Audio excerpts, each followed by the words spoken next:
channel. Just washed and conditioned my hair and did a rice water treatment. It had been a while since I did rice water, and so I actually left it on overnight. I don't know if it's better overnight or not. And right now I am, if you follow me on Instagram, you should. Curls with Love on Instagram, Curls with Love on TikTok. Yeah, I'm on the talk, y'all, acting crazy. Y'all should watch them. And don't forget to subscribe. So anyway, if you follow me on Instagram, I posted that I went to Target and bought products, which for me is like huge. I don't really buy. I'm not like a random, I'll just go in the store and buy products. Not anymore. I've gotten better. But I picked up the Camille Rose Fresh Curl Revitalizing Hair Smoother with avocado and castor oil, a light gel cream styling lotion, and detangler that smells like peach and guava. So it does smell really good. If you've ever used Camille Rose products, their products typically always smell good. I used to like swear by Camille Rose. It was like the only thing that I thought I could use. I find them to be a little expensive. I don't know. Okay, my phone dropped. But anyway, I find them to be a little expensive, but I want to try them. I'm kind of using this as a leave-in. And then I also bought the biotin infused styling gel from Main Choice. Main Choice, also a brand that I used to use. I just stopped buying products. I felt like I had a lot and then I didn't need to buy any, so it's not anything bad. So I'm gonna see what this is about. I saw a lot of people using this gel for wash and goes, and y'all know I'm not really a big fan of wash and goes on my hair, so I'm kind of interested to see if it works well for a twist out.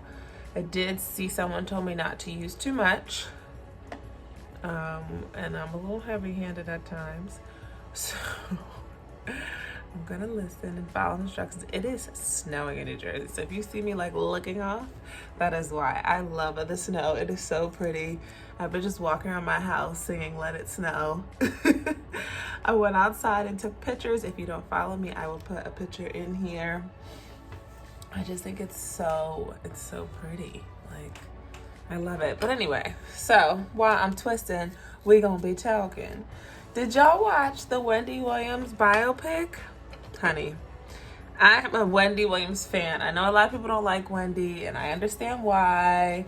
I think she's a man, and she's always talking about people, and I get all that. But I don't know. My mom, I guess, like where I went to school for middle school, they didn't have a bus, or if they did have a bus, I didn't take it in middle school. I took it in high school.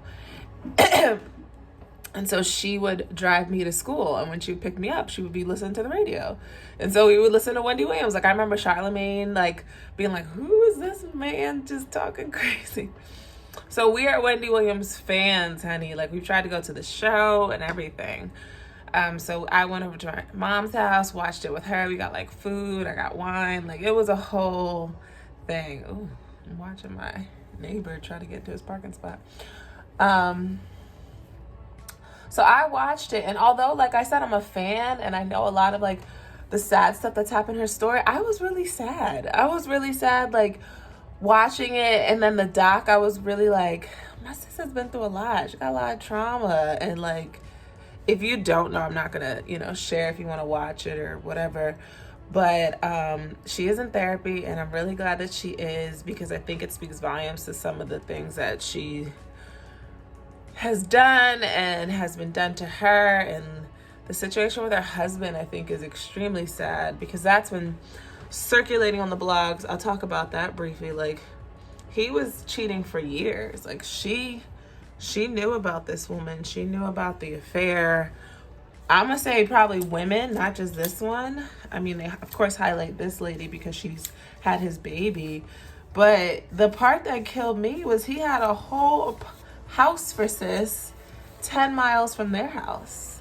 Like, he had moved her into a house, a nice one too, and he had let her drive like the luxurious cars that they drive, like took her on vacation saying he was away on business, like completely had this double double life and double family, and did it for years. And I guess that's why he thought, what's the big deal? Like, I've been doing it, I'm gonna keep doing it. And then until it resulted in a baby, I think she was like, nah, I'm done. Like, now there's like physical proof of you out here playing me. I got to go. Business talking about other people. But I mean, I'm sitting here talking about people. I mean, I get that part. Look at my twist though. They looking juicy. What was I saying? Oh, I was saying, like, I think she owes people an explanation a little bit. Like, you make your whole living talking about other people and their dirt, things that they don't want to get out. And now, you know, like she said, like, I talk about hot topics and I became a hot topic. I think she did have to address it. At first, she tried to cover it up and be like, oh, me and my marriage are good, knowing she was getting a divorce. Now, this is what I like about, and I feel like this is a female trait. Like, I've done this. Like, you're in a relationship and you're like, I know this isn't gonna last, but this isn't the time to leave. Like, I just know. I know it's coming. I know I need to prepare for it. And so she started to prepare. Like, she started to get a private investigator, knowing he was already cheating. But just, I guess, the physical proof helps you out in court, right? And then started preparing financially. Like, she sold her house to her parents for $1. And she's like, and I'm gonna need you to sell it back to me for $1. Not now, you know, soon. I'm gonna get a divorce. And so they did that. Like, the preparing for things, and that took like years. That wasn't like an overnight process. I just think that, I know men probably do it too, but I just know as a female, I have like known, like, you just get this feeling like this isn't gonna last forever. I don't know when it's gonna end, but the timing's gonna feel right when it does, and I'm gonna be prepared. Like, I've walked away from situations, like, I've given you my all, and so now that I've walked away, I'm all right, because I knew this was coming, and I knew I tried to salvage what was ever left.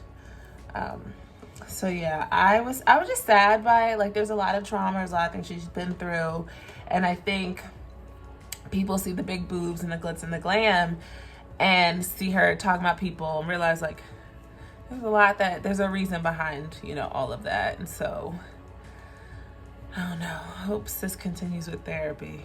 She says she is, but it's just a lot. There's a lot in there, so I don't want to talk too much about it in case someone hasn't seen it and they want to see it.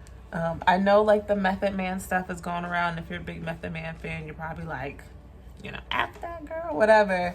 I believe it. And I'm gonna tell you why I believe it. I don't know Wendy to be a liar. Like, when she does talk about her stuff, it's all truth. And I think because we don't know about it, makes sense. Like, why would we know about it? He doesn't want people to know that he slept with her because she's masculine looking to some people or whatever. But I do think she's dead wrong for what she did to his wife. I think you can gossip about people, but then putting their medical business out there, I think that goes too far. That's too far.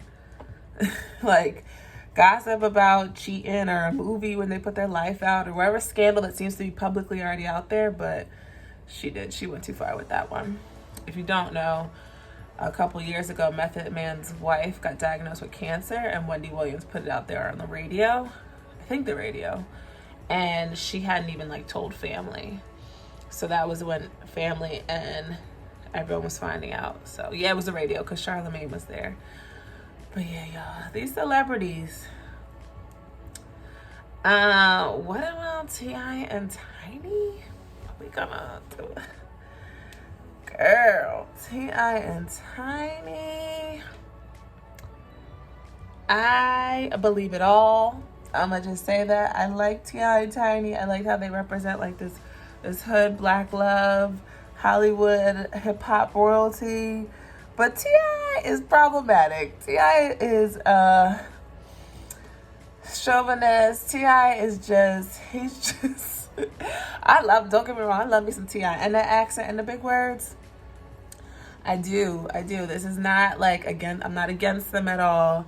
I believe it because, like, they've been known to do stuff, you know, with other people. And I think when you're hopped up on drugs and adrenaline, you might not know everybody's age. You might not know that she's not 18. Like, that sounds believable to me. Like, all the freaky stuff, It sounds real. Like, and I feel like he was like, I'm not gonna let you into my bedroom, but everybody was 18. Like, how you know? Do you really fact check? I don't know. Do your people really do all the work? Do they really get the NDA signed?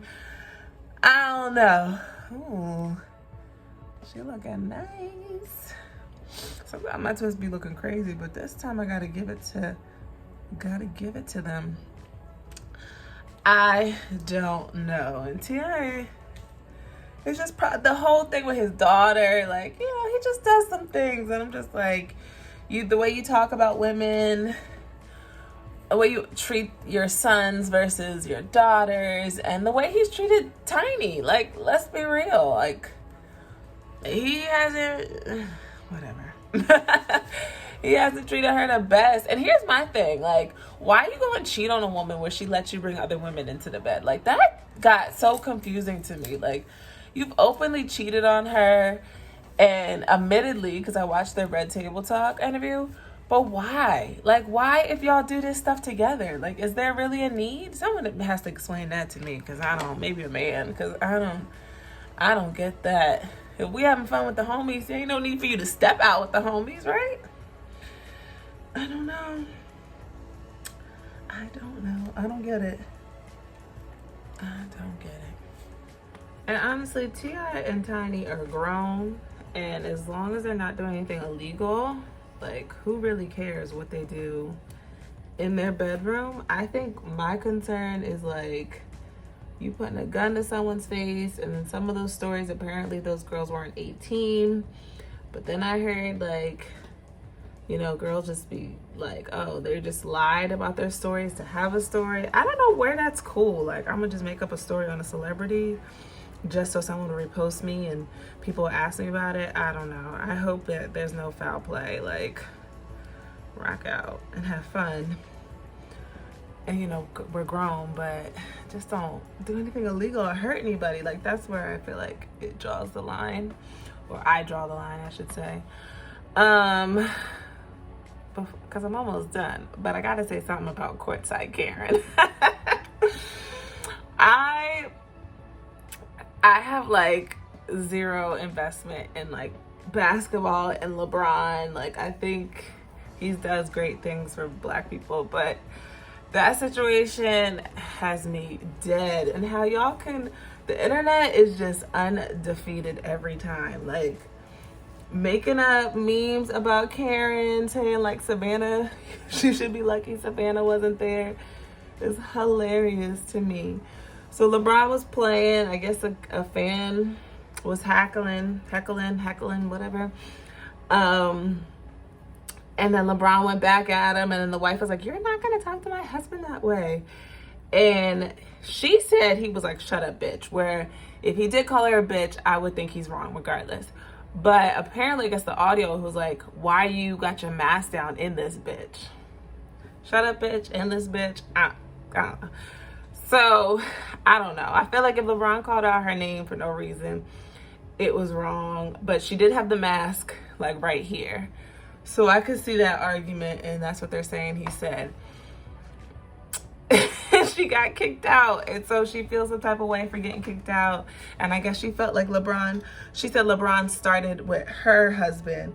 That part I can't really come to terms with. Like, my man is playing a game, sis. Like, he's playing a game. This is his livelihood. Like, you think he's gonna be like, hold up, let me go talk to like, what? So your husband had to say something first, probably on like a call or something that he felt like was wrong because he was rooting for the other team. And then LeBron responded. LeBron has openly, and this is, I don't even follow the James family, the James family like that. But LeBron has been open about wanting fans in the arena and missing that. Like, at one point he was like, I'm not playing if there's nobody in there. So you really think he's coming out his face and like going up to you? They a trip. So now people are calling her Courtside Karen and all these memes. Yo, the internet just never ceases to amaze me. I love the internet. It is hilarious. Yo, I'm almost done. I just got this little bit in the back. My twists are looking juicy and healthy and thick. I have, done a lot to my hair. So I kind of just want to let my hair rest. And so I'm probably going to wear these for a while, but then I'll do a video with takedown, because right now my hair feels soft. But I know like this is a very sticky gel. Like this is sticky. I only used what was in the cap, so really looks like nothing. So I'm interested in to see, you know, if my hair feels like hard or sticky when I take it out. I miss just wearing like twists though. Like this is such a cute protective style. I think I might have some hair jewelry. Yeah. So anyway, thank you for talking and twisting with me. I hope you are subscribed. If you're not, I hope you consider subscribing, like, and comment below. Let's talk about Wendy if you saw the doc. Let's get into maybe some T.I and Tiny. I feel a tip of the iceberg for the Harrises, needless to say. And then if you saw Courtside Karen acting up. I'll catch you on the next one. Bye.